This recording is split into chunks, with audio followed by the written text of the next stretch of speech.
Hello साथियों, FRSR के part 4 में हम फीस एंड ऑनरेरियम पे चर्चा करने वाले हैं। इससे पहले आपने अलाउंसेस वाली वीडियो देख ली होगी। अब हम फीस एंड ऑनरेरियम करते हैं। So let's start the video.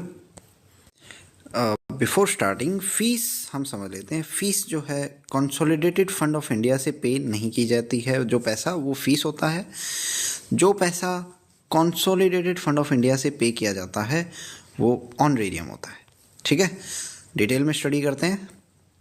सो यहाँ फीस की डेफिनेशन दी हुई है, वो एक बार आप स्टडी कर सकते हैं।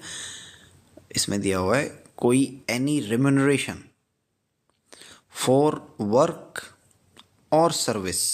ठीक है, received by a government servant from a source other than consolidated fund of India or state UT, इसको फीस हम कहेंगे। ठीक है, consolidated fund of India main keyword यहाँ पे है। फीस की डेफिनेशन में क्या नहीं आएगा? जो आप प्रॉपर्टी की सेल करते हो उससे जो पैसा आ रहा है वो नहीं आएगा। डिविडेंड्स आपने कमाए हैं, ये जो हमारे शेयर मार्केट होते हैं ना, उसमें डिविडेंड्स वगैरह दिए जाते हैं। डिविडेंड एक तरह का प्रॉफिट होता है। इंटरेस्ट्स ऑन सिक्योरिटीज़ आपने कमाया है। अगर आपने लिटरेरी, कल्चरल, आर्टिस्टिक, साइंटिफिक और टेक्नोलॉजिकल एफर्ट्स, ठीक है, यहाँ से अगर कोई पैसा कमाया है तो भी वो फीस नहीं कहलाया जाएगा। और आपने अगर स्पोर्ट्स एक्टिविटी में पार्टिसिपेट किया है एज अमेच्योर, अमेच्योर वर्ड पे ध्यान रखना, अमेच्योर यानी नौसिखिया, ठीक है, वो भी फीस की डेफिनेशन में नहीं आएगा। ठीक है, याद रहेगी ये चीज़ें, क्योंकि ये सब जो कैटेगरी है ना, प्रॉपर्टी, डिविडेंड, इंटरेस्ट, ये सब तो एक तरह का इन्वेस्टमेंट है। आपकी इन्वेस्टमेंट पे रिटर्न आ रहा है, ये कोई फीस थोड़ी ना ले रहे हो आप। सिंपल सी बात है। अगर आपने आपकी लिटरेरी, आपने कोई बुक वगैरह लिखी है, कल्चरल, आर्टिस्टिक, साइंटिफिक, टेक्नोलॉजिकल, कोई डिस्कवरी कर दिया आपने, वो भी कोई फीस नहीं है ना। तो ये सब चीज़ें ये भी फीस में नहीं आएंगी। और ये जो फीस वाला कोई भी काम अगर आप अंडरटेक करते हो तो इसको परमिशन लेनी पड़ेगी गवर्नमेंट की, प्रायर परमिशन, तभी आप कर सकते हो। ठीक है, अदरवाइज ये कंडक्ट रूल का वायलेशन माना जाएगा। अच्छा देखो, फीस जो होती है ना उसका एक हिस्सा गवर्नमेंट को देना पड़ता है। ऑनरेरियम में ऐसा नहीं है। ऑनरेरियम में आपको कुछ भी नहीं देना गवर्नमेंट को, बट फीस में देना पड़ता है अगर वो 5,000 से ज़्यादा की हो। 5,000 से ज़्यादा की है तो गवर्नमेंट का शेयर होगा, कितना होगा? That would be 1/3 of any fees in excess of 5,000। मान लो आपने ली है फीस 6,000 की, तो ये 5,000 से कितना ज़्यादा है? 1,000। तो 1,000 का 1/3 आपको सरकार को देना पड़ेगा। और कॉम्पिटेंट अथॉरिटी इसको एग्जेम्प्ट भी कर सकती है, कोई इशू नहीं है। ठीक है, तो ये 1/3 याद रखना है और 5,000 की लिमिट याद रखना। 5,000 से ज़्यादा जितनी भी फीस आपकी होगी उसका 1/3 आपको सरकार को देना पड़ेगा। क्या मैं बता, इसको याद करने का तरीका देखो। फी है, फी में कितने वर्ड आ रहे हैं? 3, 1, 2, 3, तो आपको सरकार को 1/3 देना पड़ेगा। फी sounds like 5, so 5,000 से ज़्यादा का अगर पैसा है ना, जितना ज़्यादा उसका 1/3 देना है। ठीक है, याद हो गया? Let's move. ओके, अब देखते हैं किन किन आइटम्स, किन किन केसेस में फीस जो है उसका शेयर गवर्नमेंट को देना पड़ेगा। पहला केस तो ये है कि मान लो गवर्नमेंट के जो रूल्स रेगुलेशंस हैं आपने उनको कंपाइल किया है, बस आपने कोई दिमाग नहीं लगाया, आपने जस्ट जितने भी DOPT के रूल्स हैं उनको कंपाइल कर दिया और एक बुक बना दी। उस बुक की सेल से जो रॉयल्टी आ रही है, जो भी पैसा आ रहा है, उसका 1/3 आपको देना पड़ेगा सरकार को। ठीक है, याद रहेगा ये चीज़। 1/3 तो हमें पता ही है। आपने बुक जो कि सिर्फ कंपाइलेशन है, अगर आपने अपना दिमाग लगाया ना फिर रिलैक्स किया जा सकता है। जैसे पता चले कि आपने स्कॉलरली स्टडी की है तो रिलैक्स कर सकती है डीओपीटी, कोई इशू नहीं है। अदरवाइज अगर सिर्फ कंपाइलेशन है ये रूल्स की, तो आपको 1/3 देना पड़ेगा जो भी पैसा आएगा, ठीक है।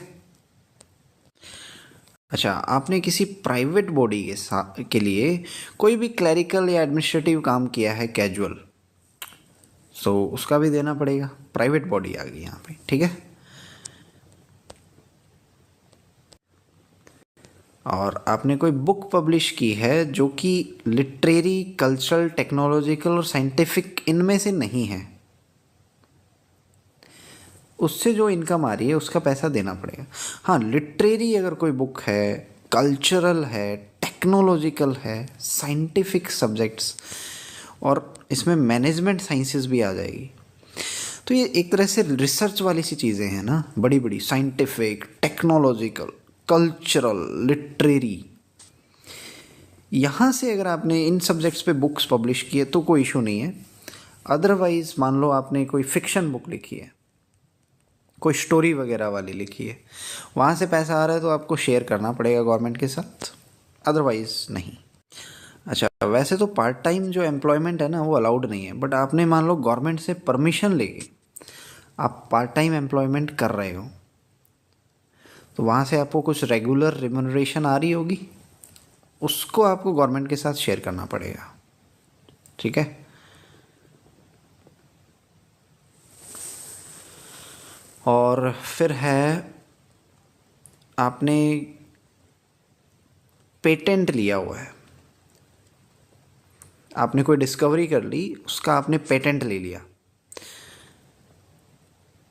और विदाउट परमिशन लिया है आपने, वहाँ से जो इनकम आ रही होगी ना इस पेटेंट से, पेटेंट का मतलब होता है कि आपने कोई डिस्कवरी की है, वो 10-15 साल तक आप ही उस टाइप की कोई चीज़ बना सकते हो, तो वो आपका राइट हो गया, उस पर कोई और कॉपी नहीं कर सकता उस डिज़ाइन को या कुछ भी, ठीक है। तो वहाँ से आपको कुछ रॉयल्टी या पैसा आ रहा होगा, तो उस इनकम को भी आपको शेयर करना पड़ेगा अगर आपने परमिशन नहीं ली थी गवर्नमेंट से, ठीक है। इसका आप एक स्क्रीनशॉट लेके रखो कि कौन कौन से आइटम्स आपको शेयर करने पड़ेंगे गवर्नमेंट के साथ। इसमें आप ध्यान रखें, कंपाइलेशन अगर की है आपने रूल्स की, प्राइवेट बॉडी के लिए कोई ओकेजनल काम किया है ना, कोई नॉर्मल बुक लिखी है जो कल्चरल, टेक्नोलॉजिकल वगैरह पे नहीं है, या आप पार्ट टाइम एम्प्लॉयमेंट कर रहे हो गवर्नमेंट से परमिशन लेके, पेटेंट बिना परमिशन के आपने लिया था और उससे कुछ पैसा आ रहा है, तो ये 5 कंडीशंस हैं। फीस इनसे अगर आ रही है आपके पास तो आपको गवर्नमेंट के साथ शेयर करना पड़ेगा। कितना शेयर करना पड़ेगा? 1/3, फाइन। और 1/3 जो है 5,000 से ज़्यादा जितना भी बन रहा है, ठीक है, उतने का 1/3 आपका सरकार ले जाएगी, ठीक है। अब देखते हैं किस फीस के कौन से आइटम्स का पैसा गवर्नमेंट को नहीं देना है। आपको कोई स्कॉलरशिप या स्टाइपेंड मिल रहा है स्टडी लीव के दौरान, उसका नहीं देना है। आपने यूएनओ, यूनेस्को जैसी बड़ी बड़ी बॉडीज़ हैं, उनके लिए आपने कोई रिपोर्ट, पेपर, स्टडी रिपोर्ट लिखी है, यानी बहुत बड़ा रिसर्च का काम हो गया ना, यहाँ भी सरकार को कोई पैसा आपको नहीं शेयर करना है। स्कॉलरशिप का कोई पैसा शेयर नहीं करना है अगर स्टडी लीव के दौरान आपको मिल रहा है। और एक ये तो फिक्स है ही, पेटेंट अगर आपने किसी इन्वेंशन के लिए पेटेंट लिया है विद परमिशन तो भी नहीं करना है। और मान लो कोई काम जो है प्राइवेट बॉडी वाला वो सरकार खुद कर रही है और सरकार ने गवर्नमेंट सर्वेंट्स को ही उस काम पे लगा दिया है, वहाँ से जो पैसा आएगा ना वो शेयर नहीं करना है सरकार के साथ, ठीक है। और फिर एक पॉइंट तीसरा भी है कि अगर रिकॉग्नाइज्ड यूनिवर्सिटीज़ से कोई फ़ीस आ रही है या किसी स्टैट्यूटरी बॉडी, पीएसयू या ऑटोनमस बॉडीज़, ये भी सरकार की होती हैं, यहाँ से अगर कोई फ़ीस आप रिसीव कर रहे हो यूनिवर्सिटीज़ से, इसलिए क्योंकि यूनिवर्सिटीज़ में यूजुअली रिसर्च का काम होता है। सो जहाँ जहाँ भी आपको ये वर्ड्स दिखे ना, रिसर्च, टेक्निकल, साइंटिफिक, लिटरेरी, है ना, इन केसेस में आपको फ़ीस वगैरह शेयर करने की नीड नहीं है। ठीक है, सो इसका भी आप स्क्रीनशॉट लेके रखो, ये जो पॉइंट्स हैं। फाइन,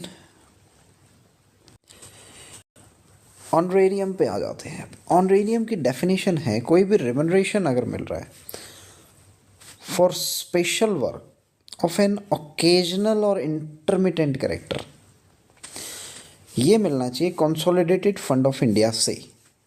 ठीक है, सरकार से पैसा आ रहा है, यानी सरकार एक तरह से आपको ऑनर कर रही है, तो ऑनरेरियम हो गया है। प्राइवेट बॉडी से आ रहा था तो वो फीस था, या यूँ कहें कंसोलिडेटेड फंड ऑफ इंडिया से कोई पैसा नहीं आ रहा था। जैसे आपने बुक्स वगैरह छपवाई है ना, पेटेंट से अगर कोई पैसा आ रहा है ना, वो सब फीस की कैटेगरी में आ रहा था। और इसके लिए कोई भी काम, स्पेशल वर्क आप करोगे ना ऑनरेरियम पाने के लिए, तो आपको प्रायर सैंक्शन कॉम्पिटेंट अथॉरिटी का लेना पड़ेगा, और आपको ये भी बताना पड़ेगा कि एडवांस में ही सेटल करना पड़ेगा कि आप कितना ऑनरेरियम लेने वाले हो। अमाउंट ऑफ रिम्यूनरेशन जो है ना, वो आप बताओगे पहले ही। आप कॉम्पिटेंट अथॉरिटी को लेटर लिखोगे कि मुझे फ़लानी फ़लानी यूनिवर्सिटी ने या फ़लानी जगह पे मुझे काम करने जाना है, उसके लिए मुझे 3,000 5,000 इतने रुपए ऑनरेरियम मिलेंगे और मुझे परमिशन दे दी जाए। ठीक है, प्रायर सैंक्शन लेके आप जाओ, बढ़िया ऑनरेरियम कमाओ, कोई इशू नहीं है। और ये तो हमें पता ही है, सरकार को कोई शेयर नहीं जाएगा इसका। फीस के केस में अगर फीस 5,000 से ऊपर की है, तो जितना भी ऊपर का पैसा है 5,000 से, उसका शेयर आपको गवर्नमेंट को 1/3 देना पड़ रहा था। ऑनरेरियम में ऐसा कुछ भी शेयर नहीं देना है। ऑनरेरियम आपको कब नहीं मिलेगा, मान लो टेम्परेरी इंक्रीज़ हो गया काम में, कोई मीटिंग वगैरह ऑर्गेनाइज करनी है, कॉन्फ्रेंस है, आप उस समय ये नहीं कह सकते कि मुझे ऑनरेरियम दो। आपको जहाँ ओवर टाइम अलाउंस दे दिया गया है किसी पर्टिकुलर काम का, वहाँ भी आप ऑनरेरियम नहीं मांग सकते। टेम्परेरी इंक्रीज़ हो गया है, वहाँ भी नहीं मांग सकते काम।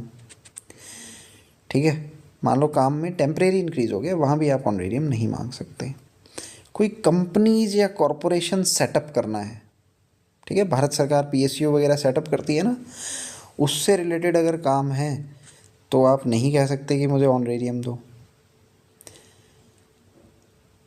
अगर आपकी नॉर्मल ड्यूटी में ही आपको कोई ब्रॉडकास्ट वगैरह करना है ना, आर्टिकल वगैरह लिखने हैं, है ना, ये ऑल इंडिया रेडियो वगैरह में होता है ना, तो वहाँ पे अगर आपको कंट्रीब्यूट करना पड़ रहा है, नॉर्मल ड्यूटीज़ का ही पार्ट है आपके, वो नॉर्मल ड्यूटीज़ कीवर्ड है यहाँ पे, तो भी आपको कोई ऑनरेरियम नहीं मिलेगा।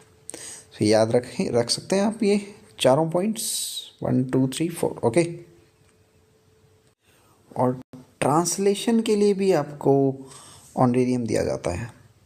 ऑर्डिनरी मटेरियल है तो 120 पर 1000 वर्ड्स, और टेक्निकल मटेरियल है तो 130 पर 1000 वर्ड, 120 130 ट्रांसलेशन में, है ना।